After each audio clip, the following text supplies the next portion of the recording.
টাকা দিয়ে সব পাওয়া গেলেও মায়ের মতো স্বর্গ আর বাবার মতো ছায়া কখনো পাবেন না। ধৈর্য ধরো, তোমার উদ্দেশ্য সৎ আর লক্ষ্য যদি ঠিক হয় তাহলে সাফল্য আসবেই। একা তারাই থাকতে পছন্দ করে যারা মানুষ চিনতে শিখেছে, আর যারা একা থাকতে শিখেছে তারা সাহসী হতে পেরেছে। মানুষ যখন বিপদে পড়ে তখন বুঝতে পারে পৃথিবীটা কত কঠিন আর আপনজনেরা কতটা নিষ্ঠুর।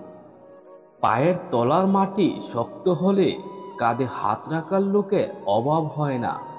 একটা অভাবী মানুষের অভাব চিরকাল থাকে না, কিন্তু একটা লোভী মানুষের স্বভাব কখনো শেষ হয় না।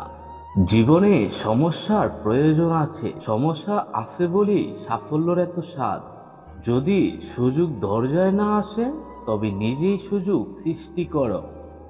অতীতকে বিদায় জানাতে সাহস লাগে, সেই সাহস দেখাতে পারলে জীবন তোমাকে নতুন কিছু উপহার দেবে। পানি ছাড়া গাছ যেমন বড় হয় না, আঘাত ছাড়া মানুষ তেমনি শক্তিশালী হয় না। অর্থের প্রতি নারীর লোভ আর সাদা চামড়ার প্রতি পুরুষের লোভ দুটাই ভয়ঙ্কর। আপনার সমস্যাগুলোকে কাজে লাগান।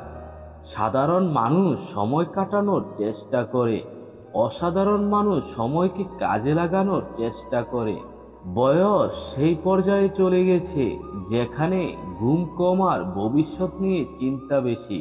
মানুষ হিসেবে সহজ সরল হও, কিন্তু সস্তা হতে যেও না, তবে মানুষ প্রয়োজন শেষে বস্তাভর্তি করে নর্দমায় ফেলে দেবে।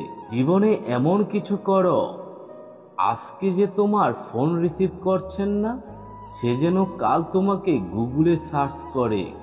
নিজের যোগ্যতা নিয়ে কখনো অহংকার করতে নেই, পাথর কিন্তু তার ওজনের কারণে ডুবে যায়। ধৈর্য ধরো, সবকিছু সহজ হওয়ার আগে কঠিন হয়। ক্ষমতা থাকলে মিথ্যা কথাও বাণী, শক্তি আর টাকা থাকলে মূর্খরাও জ্ঞানী। জীবনে সফল হতে চাইলে দুটি জিনিস প্রয়োজন, এক জেদ আর দুই আত্মবিশ্বাস। সুন্দর চেহারাও একদিন বৃদ্ধ হবে, কিন্তু ব্যবহার কখনো বৃদ্ধ হবে না।